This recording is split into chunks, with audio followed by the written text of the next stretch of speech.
Making headlines tonight, government ramping up its hurricane preparations. Concern about the growing abuse of pharmaceutical drugs by Barbadians. The retirement age of 2 senior public servants moved up. And coming up in sports, the Windies under-19s into the playoffs of the ICC Youth World Cup.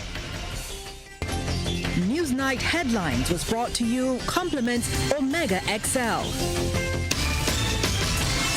Broadcasting from our studios in the Pine St. Michael, this is CBC Newsnight, starting now.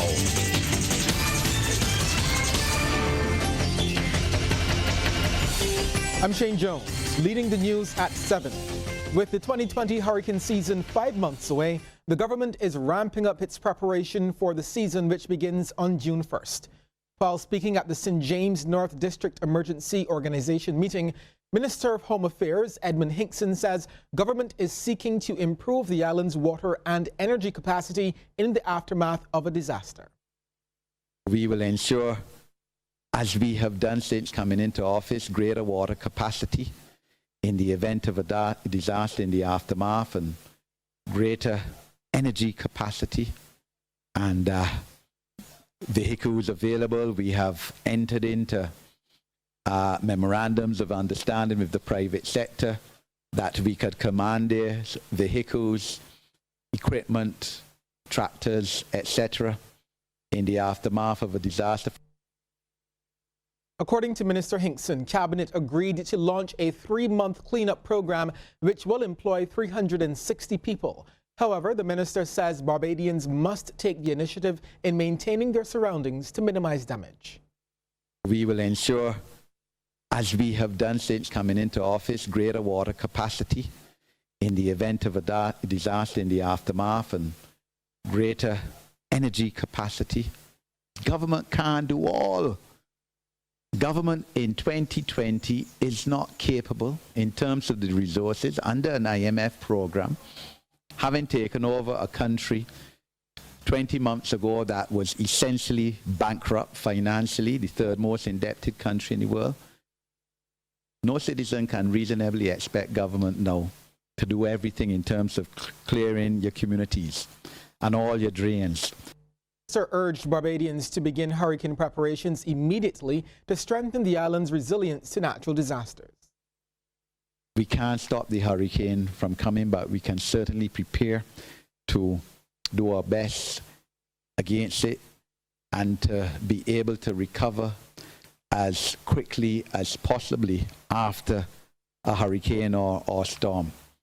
And that means, of course, preparing first your own household for any potential disaster. And remember, look, I mean, a lot of us say God is a Bajan, and we good.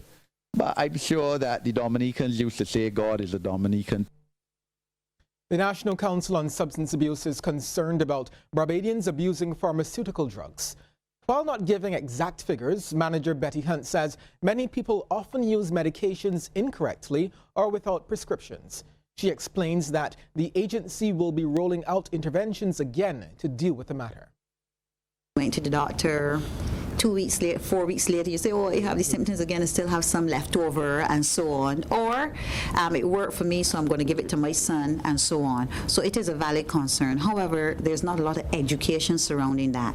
And so that is something that we will be partnering with, especially with our partners in the drug service, to see how we can address issues like that. But anytime there are drugs out there, anytime there is misuse and there's the potential for misuse, those same pharmaceutical substances can be used to make new psychoactive substances. The Ministry of Health and Wellness is declaring a battle against non-communicable diseases in Barbados. Minister of Health, Lieutenant Colonel Jeffrey Bostic, highlighted that some communities are neglected in the fight and more must be done to educate society on the harsh realities of NCDs. We have not presented the evidence in a graphic way so that people can get to understand the magnitude of the problem that we are facing. And in a lot of cases, we have been preaching to the converted because we have been holding activities within certain areas in St. Michael and perhaps Christchurch. We have to get into St. John and St. Lucie, St. Philip and St. Joseph into the villages. We have to take the activities to the people. President of the Barbados Heart and Stroke Foundation, Dr. Kenneth Connell, urged Barbadians to treat NCDs with the same sense of urgency as infectious diseases. If I'm sitting next to the Honorable Minister and he's obese, I am not concerned, or maybe I am, because it doesn't affect me directly. But if he has a contagious disease, I might offer to sit somewhere else because of the risk to myself. The fact that we do not see the relationship between the population risk and the risk of us having an individual event is the scary part, and it's what health fraternities and health communities now have to work to address. Strong message. And as the Barbados Muslim Association continues to aid in eliminating the prevalence of childhood obesity on the island, the association officially presented water coolers to 10 primary and secondary schools yesterday. Treasurer of the Barbados Muslim Association, Azhar Pandar, says the Muslim community is committed to outfitting all 63 of the island's nursery, primary and secondary schools with water coolers. And we will make this mandate. Inshallah, God willing, our community, they always step up and assist us. And I give you this promise that as long as I am here, I will continue to make this project successful, and we will outfit each one of these schools with a water cooler. Hundreds of people in China are affected by the deadly coronavirus, and well over a dozen people have died. 5 countries have confirmed cases of the disease, including the U.S. CNN's Daryl Fortis shows us what officials are doing to stop the disease from spreading further into the U.S. The Senate has passed a constitutional amendment that would see the retirement age of the Auditor General and the Director of Public Prosecutions move from 62 to 67. Minister of Information, Broadcasting and Public Affairs, Senator Lucille Moe, says the current retirement age is not in line with the rest of the civil service and needs to be rectified. We certainly don't want legislation that is not in concert with each other, and there's any kind of disparity between as to what obtains. That is not good process, and so in order to tidy up this process and to ensure that these 2 posts are now within this structure, this pensionable structure of 67, that is the reason for this constitutional amendment. Opposition Senator Caswell Franklin is calling for a serious look at pension reform, saying the current system is unfair. He says those at the bottom have to work the longest and end up getting less than those who serve their interest in Parliament. MPs are entitled to a pension at 50, while public servants have to wait until 67, with MPs working fewer years. After 12 years, you qualify for the same pension that a civil servant will qualify for in 33 and 30 years. Something must be wrong with that.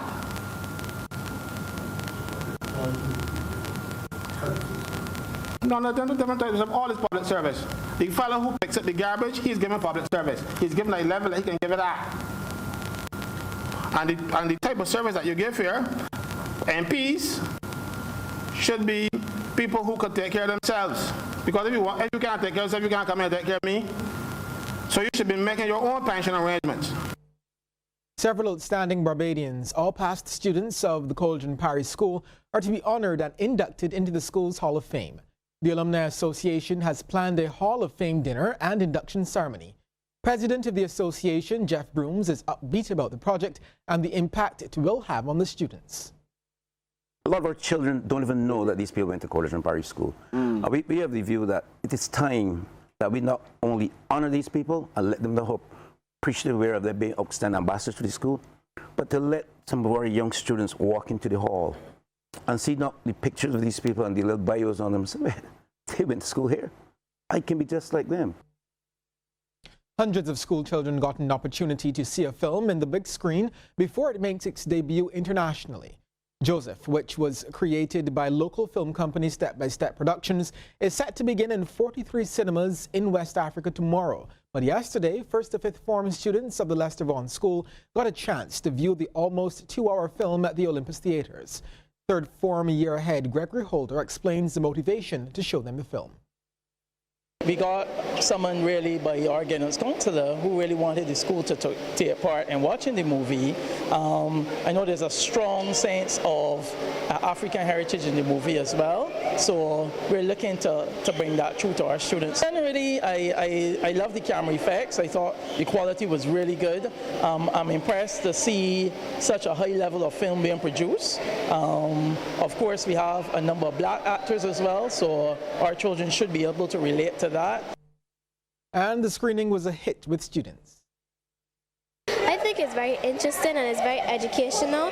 It's about a Jamaican man and he's going down the right path, and he's also a doctor, and I like it. It's very interesting. It's a great movie because it helps us understand our heritage. The part that stood out for me was the part where Joseph's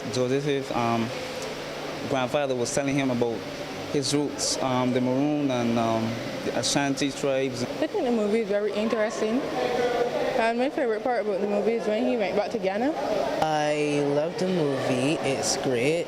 It's funny, interesting, but also a sad story. I like how he was really determined to bring back his grandfather's bones back to his whole country in Africa. I think that was really nice. She was cancer-free for 7 years after being diagnosed with stage 4 neuroblastoma that caused a tumor to enclose all of her major organs except her heart when she was just 6 years old. She overcame that battle but succumbed to another 2 weeks ago. And today, hailed as a warrior princess by friends and family, Nyam Soraya Stout was laid to rest. Nyam would have been 17 years old today, but instead, loved ones said their final goodbyes after Barbadians joined with hundreds from across the globe that rallied with her when tragedy struck for a second time in her young life a little over 6 months ago.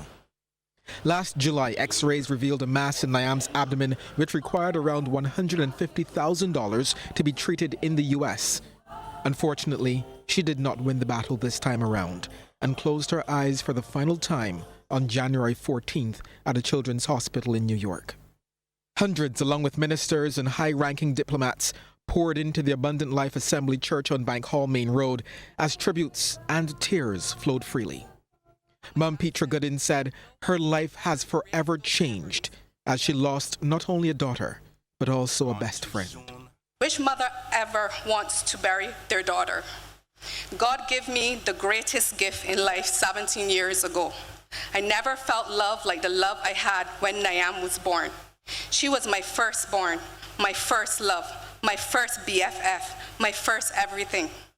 As much as yesterday was my day of first, today is now my last moment to see my child in her physical state. My last goodbye, my last touch, my last kiss. Father Dale Stout admitted that he was feeling emotions of both sadness and anger. He says he will always remember her as a fighter who defeated cancer. At the age of 6, Nyam was diagnosed with stage 4 neuroblastoma. This was a devastating blow to her immediate and extended family. But through it all, Nyam remained positive and cheerful. Nyam was the life of the party on the children's ward at Children's Healthcare of Atlanta. She was a superstar in her own right. Everyone knew about little princess, warrior princess from Barbados, the warrior princess who eventually battled cancer and defeated it. Nyam would sing, dance, play, or do anything else to brighten someone's day. She even wrote a rap song and sang it in the studio on the ground floor of the hospital. During his sermon, Reverend Kevin Hunt said Nyam's burden of sickness was not in vain. In her carrying this illness, she achieved something extremely powerful. And I want the young people to hear me too. She achieved the ability to bring all of us together in this place on her birthday to contemplate when our time comes to pass through death's doorway. The former foundation student was buried at Coral Ridge Memorial Gardens.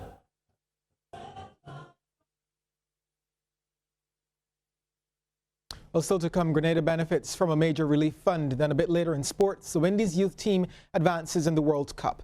But before we get there, here's a tip from Cooperators General Insurance. This tip of the day is brought to you by Cooperators General Insurance Company Limited. Insurance the way you want it to be. The more alcohol a drink contains, the more will end up in your bloodstream. This tip is brought to you compliments Cooperators General Insurance, who fully supports the introduction of breathalyzer testing.